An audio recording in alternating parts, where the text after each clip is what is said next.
Bob Arano.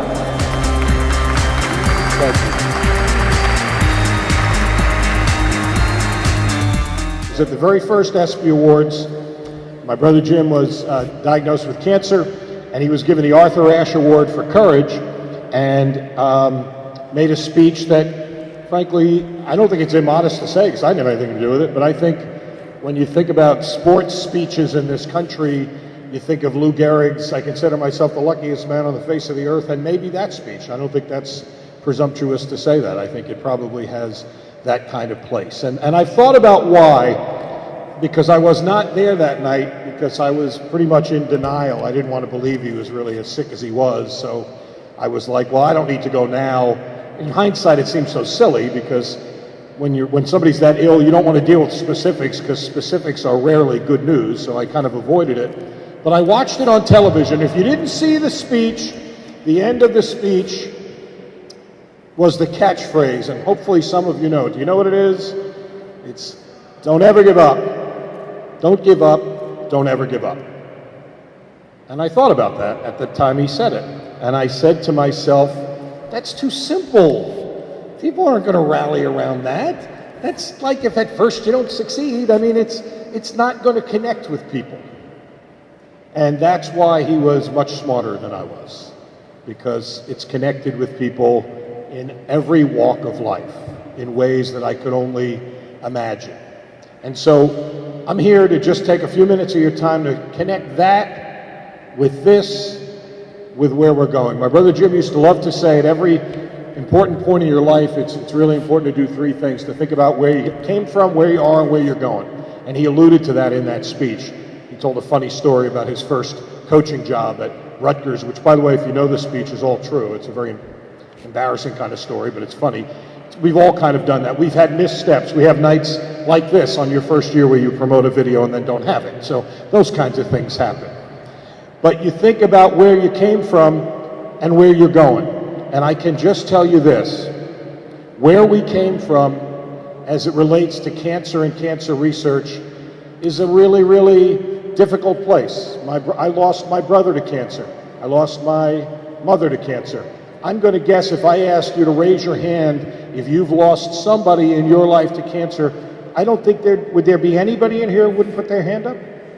I mean, I'd like to meet you if that's the case, but probably everybody has had somebody touch a friend, a relative, a coworker, somebody close to them. It touches all of us. But here's why I'm so excited about being here tonight, because you need to know this. You need to know this. Marshall's story is incredible. It's an absolutely incredible story of going from where he was, where 25 years ago it would have looked so bleak, to where he's active and vibrant and playing tennis and coming up here, and it obviously has not affected his speech mechanism, as we found out. He's still pretty good at that. So it's a great, inspiring story. But here is another part of that you need to know. My brother Jim, in that speech, if you go listen to it, he says, we need money for research. It may not save my life. It may save my children's lives. It may save someone that you love. And we found out my niece, his middle daughter, some 9 years ago, was diagnosed with a very, very dangerous and fast-spreading form of breast cancer. And she underwent surgery, she underwent the chemotherapy, and I can tell you right now that she is a healthy, vibrant, 38-year-old mother of two who is cancer-free. That's a nice story in and of itself, but I want to tell you this. I did not know this until after the fact. I was talking with a number of the doctors that were on our board for the V Foundation, and I said, boy, that's great that Jamie's doing so well. That's my brother's daughter's name, Jamie. So it's great that Jamie's doing so well. And they said, yeah, you know, that type of cancer, it's hard for me to even say this, that type of cancer, if she had gotten when your brother was diagnosed, she would be dead right now. What cured her is the research that's been done in the 20 years since my brother passed. So that's why I come.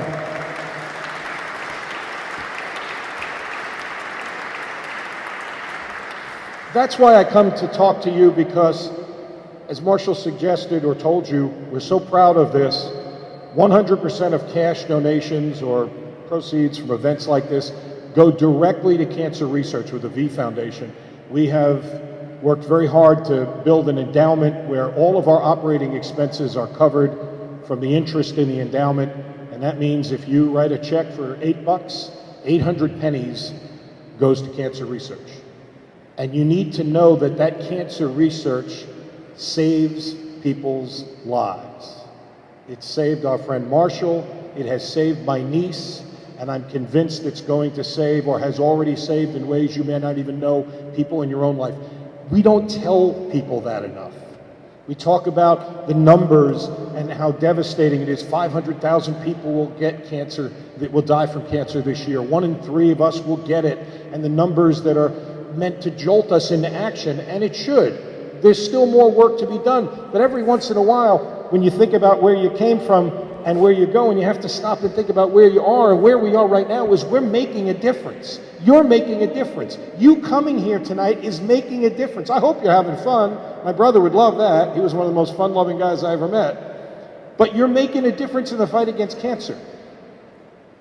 I can't make it any simpler than that. We do a thing at ESPN Radio where every year they take one whole programming day on the network. I'm amazed that the company does this. ESPN is very committed to this. This is not window dressing.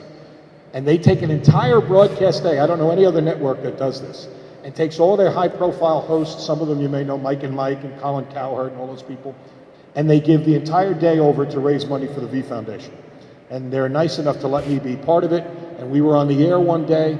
We were making much the same speech. Dick Vitale helped us out. Those of you know, Dick lives down in Florida and goes to this restaurant that he loves called The Broken Egg. It's a little breakfast place that he's basically turned into his own headquarters for Dick Vitale. They sell merchandise. He's there every day. And he came on the air and said, hey, if anybody wants to have breakfast with me at The Broken Egg, he improvised an auction item, and within 25 minutes, we had not one but 2 bidders who bid $25,000 to go down to Florida to eat breakfast with Dick Vitale. That's wonderful. I don't know, I'm sure, and I hope some of you are in position where you might be able to spend $25,000 to have breakfast with a one-eyed basketball analyst. I don't know, maybe you're in that situation. But for those of you who aren't, we got another call right after that I will never forget if I live to be 1,000.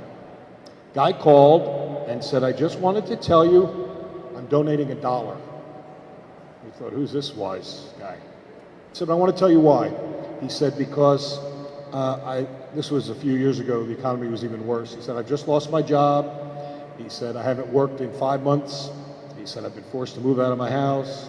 I've got 2 kids that are in school. Our expenses are very great, and I just don't have any more money.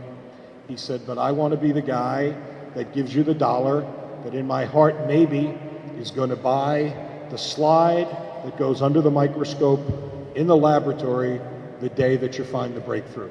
Somebody's going to pay for that slide, might as well be me. And I thought that was unbelievable. And that's what it is. So when he said, you know, I want 100% participation, put $5 in the envelope, I can't tell you how powerful and what a difference that makes. That's absolutely the truth. Somebody's going to put $1 in that envelope that's going to buy the slide, that's going to go under the microscope, that's going to be there the day that we have that breakthrough, that next breakthrough. So thank you so very much for being part of this. I want you to know that they've been nice enough to invite us in, Marshall and David and everybody, to be part of this. We are taking this very much to heart. The gentleman over there I'm going to introduce very quickly is named Doug Dressman. He's been in the fundraising development field for, I don't even know, 1,000,000 years. And he brings with him a great deal of experience from the American Cancer Society. He is joining up with us, when I say us, the V Foundation, here in Louisville, because our goal is to put together 4 signature events a year that are going to make a difference in the research that's being done right here. There are guys in this town, men and women from around the world, that are working in the hospitals and research labs right here, that if you knew the things that they're on the cusp of doing, you get as excited about this as I am. So I want you to know, unless you throw us out, we're in this thing for the long haul with you. We want to grow this. We want to be part of this. We want this to be part of a big calendar that gets bigger and bigger and makes more and more of a difference every year. And so I can't thank you enough. I can't thank some of the celebrities for showing up here, as well as Roger Berkman. Hey, that was a joke, Roger. I'm just kidding you. Roger and Kyle out here in the front, two dear friends who've been so helpful. So I want to thank them. I want to thank the volunteers. I want to thank all the players. Oh, by the way, I got bad players. I'm always a guy that wants to help. And so I was told they were running frantically around. They had no chair umpire for the championship match tomorrow. And as I haven't played tennis in about 17 years, I thought, what better job is there for me to help than that? So I will be your chair umpire for the championship match tomorrow. So I'm looking forward to that. So I'm just telling you, if you're playing tomorrow, don't piss me off. That's all I'm saying. Thank you very much for having me here. Have a good time, and thank you so much for all of your help.